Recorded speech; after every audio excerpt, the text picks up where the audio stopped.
Hello everyone, welcome back to my new blog. देखिए यहाँ सुबह से स्नो फॉलिंग हो रही है। विंटर है तो स्नो फॉलिंग तो होगी ही। ऐसे ही इंडिया में भी काफ़ी ठंड पड़ रही है और अब तो फरवरी आ गई है तो अब इंडिया में थोड़ी थोड़ी ठंड कम हो रही होगी। बताइएगा वहाँ की ठंड कैसी है। लेकिन इस बार पहली बार मुझे ठंड का बिल्कुल भी पता नहीं चल रहा, क्योंकि यहाँ बिल्कुल भी ठंड घर में नहीं लगती है, ये खास बात है। तो सुबह उठ चुकी हूँ और आज सबके लिए नाश्ते में बनाने जा रही हूँ इडली। हाँ जी, मूंग दाल की इडली बनाऊँगी, काफ़ी हेल्दी होती है और सबको बहुत पसंद भी है। तो आप भी बनाते होंगे, आप कैसे बनाते हैं ज़रूर बताइएगा। मैं आज आपके साथ अपना तरीका शेयर करने जा रही हूँ और कम सोर्सेज में कैसे सारी चीज़ें बनाई जाती हैं, क्योंकि मैं बाहर हूँ, बाहर सारी चीज़ें नहीं मिल पाती। इंडिया में तो हर चीज़ बहुत ईज़िली मिल जाती हैं, तो कम सोर्सेज में कैसे चीज़ें तैयार होती हैं वो आप मेरे हर ब्लॉग में देखेंगे। अब मैं वो सारी चीज़ें यहाँ पर नहीं ऐड कर पाती जो कि हर चीज़ ज़रूरी होती थी इंडिया में। यहाँ बहुत लिमिटेड आइटम में मैं चीज़ें तैयार करती हूँ। तो देखिए, सबसे पहले मूंग दाल की इडली के लिए मूंग को मैंने अच्छे से रात भर सोख कर लिया था और मूंग का पानी निकाल कर उसको दही के साथ ग्राइंड कर लिया है। और ग्राइंड करने के बाद बिल्कुल फाइन ग्राइंड कर लेंगे और दही बहुत खट्टी नहीं लेंगे, बस बहुत पतला नहीं करना, इस बात का ध्यान रखिएगा। और उसके बाद इसमें हम अपनी पसंदीदा सब्जियों को ऐड कर लेंगे। और ठंडी है तो विंटर में तो मज़ा ही है वहाँ सब्जियों का, तो आप बहुत सारी सब्जियां इसमें ऐड कर सकते हैं। और इसके बाद इसमें हम यहाँ पर एक छौंका डालेंगे। छौंके में आप सरसों का तेल लीजिएगा, उसमें अच्छा फ्लेवर आएगा। और ये मस्टर्ड सीड्स डाल देंगे और कड़ी पत्ता खूब सारा डालिएगा, जो कि मुझे यहाँ नहीं मिला। और इसके बाद इस छौंके को हम इसमें डालकर इसको अच्छे से मिक्स कर लेंगे सारी चीज़ों को। आप इस तरीके से बनाकर इसको फ्रीज में भी रख सकते हैं। ठंडी का टाइम है, 2 से 3 दिन तक आराम से चल जाती हैं चीज़ें, ख़राब जल्दी नहीं होती। और अब यहाँ पर मैं कंसिस्टेंसी चेक कर रही हूँ, मुझे थोड़ा सा थिक लग रहा है। जब भी आप ग्राइंड करें तो पानी थोड़ा थोड़ा करके ऐड करें, मतलब दही को, जिससे आपकी ये बहुत लूज़ ना हो जाए और इडली बनाने में दिक्कत आए। आप इस बैटर से चाहें तो यहाँ पर चिला भी बना सकते हैं, चाहे तो यहाँ पर इसे डोसा भी बना सकते हैं, चाहे तो इडली, जो भी जैसे आपको लगे आप वो चीज़ इससे बैटर से बहुत सारी चीज़ें बनाकर तैयार कर सकते हैं। तो देखिए, मैंने नमक ऐड कर दिया है पूरे बैटर में और इसकी कंसिस्टेंसी चेक कर ली है। अब मुझे ठीक लग रहा है तो एक छोटे बर्तन में मैं इसको उतना निकाल लूँगी जो मैं एक बैच की इडलियों को यहाँ पर स्टीम करूँगी। स्टीम करने के लिए मैं इनो यूज़ कर रही हूँ, आप चाहें तो यहाँ पर मीठा सोडा भी यूज़ कर सकते हैं। तो इनो डाल दिया है हाफ स्पून, और डालने के बाद थोड़ा सा पानी ऐड करके इसको अच्छे से मिक्स करेंगे और एक ही राउंड में हमें इसको घुमाना है, जिससे इसमें गैस बर्न होगी।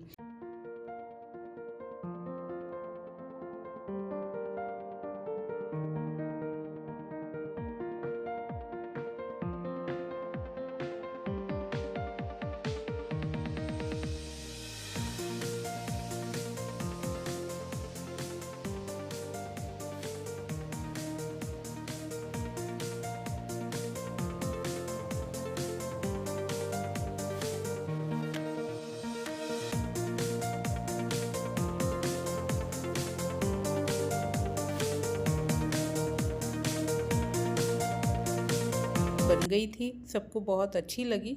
और आज मैंने यहाँ पर सांभर नहीं बनाया है, थोड़ी जल्दी में हूँ, जैसे कि बताया कि मुझे बाहर जाना है, तो इसीलिए आज मैं इसको सॉस और ग्रीन चटनी के साथ सर्व कर रही हूँ। तो देखिए, मैं आपको दिखा रही हूँ कितनी अच्छी बनी है इस तरीके से। और इसका बैटर आप चाहें तो रात को भी बनाकर रख सकते हैं, इससे आपको सुबह बिल्कुल भी दिक्कत नहीं होगी और बहुत फास्ट आप कर लेंगे। आप देखिए, बच्चों को टिफ़िन दे दिया है और बच्चों को ड्रॉप करने स्कूल में आ गई हूँ। और देखिए, बच्चे मानते नहीं हैं, ठंड में भी स्नो में खेल रहे हैं और सही में इनको ठंड फील नहीं होती। अब मैं बाहर के काम सारे करके यहाँ पर 4 बजे करीब आ गई हूँ, क्योंकि मुझे शाम को खाना बनाना था, क्योंकि दोपहर में खास नहीं बना पाई थी, तो शाम को 4 बजे बच्चों को स्कूल से लेके आई हूँ। और तब मैंने यहाँ पर आज लंच बोलिए या डिनर, दोनों ही चीज़ें एक ही साथ बन रही हैं।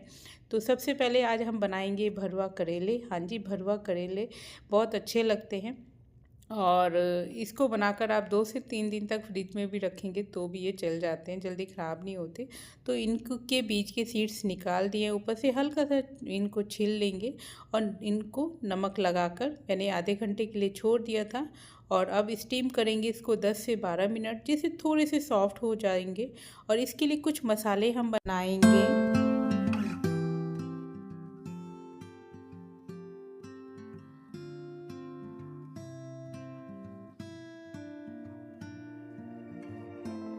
इस तरीके से भी आप ट्राई करके देखिएगा। तो देखिए इन दोनों चीज़ों को अच्छे से यहाँ पर हम ऐसे भून लेंगे। अब भूनना उतना ही है कि महक आने लग जाए, बस फ्लेम को ऑफ कर दीजिए। उसके बाद यहाँ पर 1 चम्मच साबुत धनिया लिया है, सौंफ लिया है और जीरा लिया है। और लाल मिर्च आप अपने स्वाद अनुसार ऐड कर सकते हैं, जैसा तीखा आप खाते हैं उस हिसाब से ऐड करिएगा। थोड़ा तीखा होता है तो अच्छा लगता है, वह गन का भरवा हो या करेले का। अब आइए इसकी स्टफिंग बनाना शुरू करते हैं। तो एक मीडियम साइज़ की प्याज ले ली है और आप ये सारी चीज़ें ना सरसों के तेल में बनाइएगा तो बहुत अच्छा फ्लेवर आता है। यहाँ पर सरसों का तेल जल्दी नहीं दिखता है तो इसलिए मैं कैनोला ऑयल में बना रही हूँ। और लहसुन डालकर इस सारी चीज़ों को भून लेंगे। और यदि आप लहसुन प्याज नहीं खाते हैं तो आप इसके बिना भी बस सरसों के तेल में सीधे आप करेले के छिलके, ये जो मैंने छिले हुए डाले हुए हैं, इनको डाल दीजिए। और जब ये थोड़े से भून जाए 2 से 3 मिनट, तब इसमें हम मसाले ऐड कर देंगे। तो मसाले ठंडे हो गए हैं तो मैंने इसको पीस लिया है और पीस कर हम इसमें मिला देंगे ये सारे मसालों को। और डालकर हमें इनको थोड़ा सा 2 से 3 मिनट तक भूनना है। वैसे तो हमने हल्का सा सॉटे किया ही है तो ज़्यादा भूनने की ज़रूरत नहीं है, लेकिन फिर भी थोड़ी सी बाइंडिंग के लिए हमें अच्छे से इनको पानी हल्का सा डालेंगे 2 से 3 चम्मच, जिससे ये अच्छे से सेट हो जाएं सारी चीज़ें एक दूसरे से। तो इनको हल्का सा स्टीम कर देंगे ऐसे ढक्कन लगा के, 2 से 3 मिनट के लिए बिल्कुल स्लो फ्लेम पर इनको भून लेंगे। अब देखिए मसाले लगभग सारी स्टफिंग बिल्कुल ऑलमोस्ट तैयार हो चुके हैं। तब लास्ट में हम यहाँ पर आमचूर पाउडर ऐड करेंगे। आपके पास आमचूर पाउडर है तो ऐड करिएगा, नहीं है तो आप लास्ट में जब उतार लेंगे तब आप यहाँ पर नींबू का रस ऐड कर लीजिएगा, क्योंकि भरवे करेले हो या बैगन हो, इनमें थोड़ा सा खट्टापन आता है तो अच्छा लगता है। और स्वाद अनुसार नमक ऐड कर देंगे, थोड़ी सी लाल मिर्च ऐड कर देंगे। और इन सारी चीज़ों को पहले अच्छे से मिक्स कर लेंगे जिससे फ्लेवर सभी में अच्छे से पहुंच जाए। अब देखिए बिल्कुल हमारी स्टफिंग रेडी हो चुकी है। इसको थोड़ा सा ठंडा करेंगे।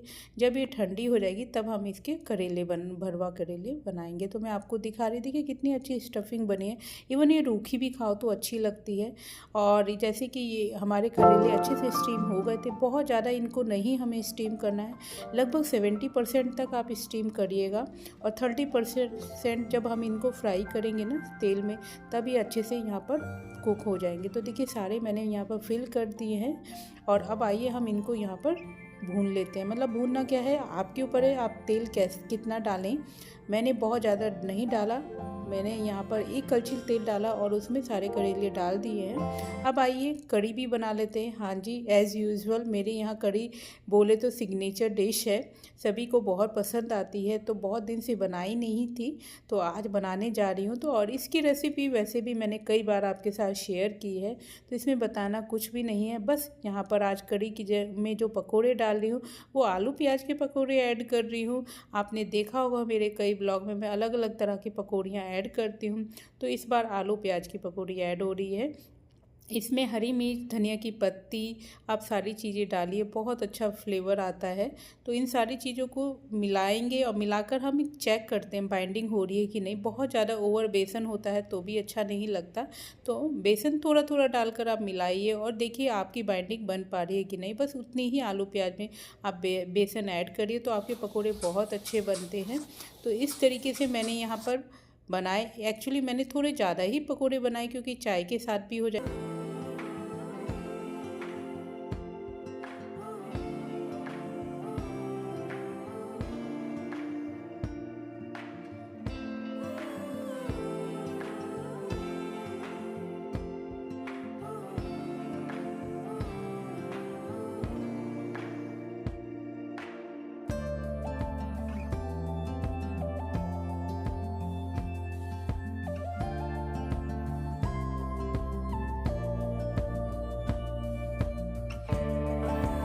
बनाने के लिए एज़ यूजुअल आपकी फैमिली में कितने लोग हैं उस हिसाब से आप बेसन लीजिए, दही डालिए और अच्छे से फेंट लीजिए इसको इस तरीके से।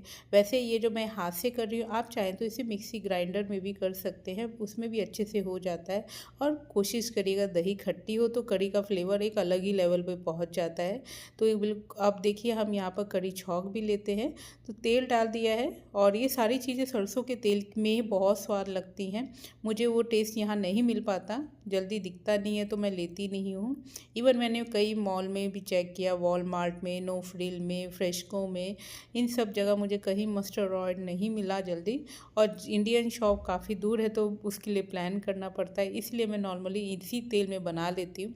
तो देखिए लहसुन खूब सारा डालेंगे, प्याज, और बाद में यहाँ पर मेथी दाना और ये लाल मिर्च डालकर अच्छे से सारी चीज़ों को भून लिया।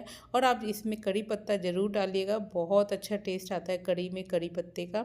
और सारी चीज़ें जब भून जाएंगी तब हम अपने इस बेसन के घोल को ऐड कर देंगे। और देखिए इसको हमें एक जब तक बॉईल नहीं आता तब तक बिल्कुल हाई फ्लेम पर इसको इस स्पैचुला से, कलछिल से चलाते रहना है, जिससे हमारी दही बिल्कुल भी फटे ना। तो इस तरीके से देखिए हमारे करेले भी यहाँ बन गए हैं। और इनको 2 से 3 दिन आप ऐसे ही फ्रिज में रख के खाइए, बिल्कुल भी ख़राब नहीं होंगे। और साथ में देखिए पकोड़े बने हैं तो चाय तो बनती ही है, चाय के साथ ही पकोड़ों का स्वाद डबल हो जाता है।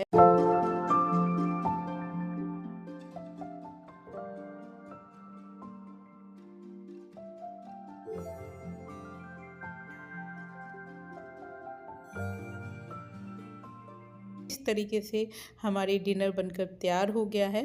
इस तरीके से बेसन की कड़ी और साथ में भरवा करेले, करेले तो बच्चे नहीं खाएंगे, बच्चों को तो ऐसे ही खाना है।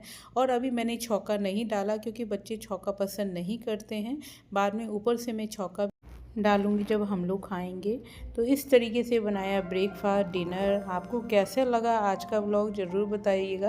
अब सारी चीज़ें हो गई हैं तो अब अपने लिए थोड़ा टाइम निकालती हूँ, अपनी एडिटिंग करना होता है और वॉइस ओवर करना होता है, इन सारी चीज़ों के लिए भी टाइम काफ़ी लगता है। देखने को लगता है व्लॉग आ गया, लेकिन इसके पीछे बहुत मेहनत तभी सफल होगी जब आपका सपोर्ट और प्यार मिलेगा। तो ज़्यादा से ज़्यादा मुझे सपोर्ट करते रहिए और मुझे भी और यूट्यूबर की तरह आगे बढ़ाते रहिए। जल्दी मिलूँगी एक और नए इंटरेस्टिंग वीडियो के साथ। तब तक अपना खूब सारा ध्यान रखिए, खुश रहिए, टेक केयर, बाय बाय।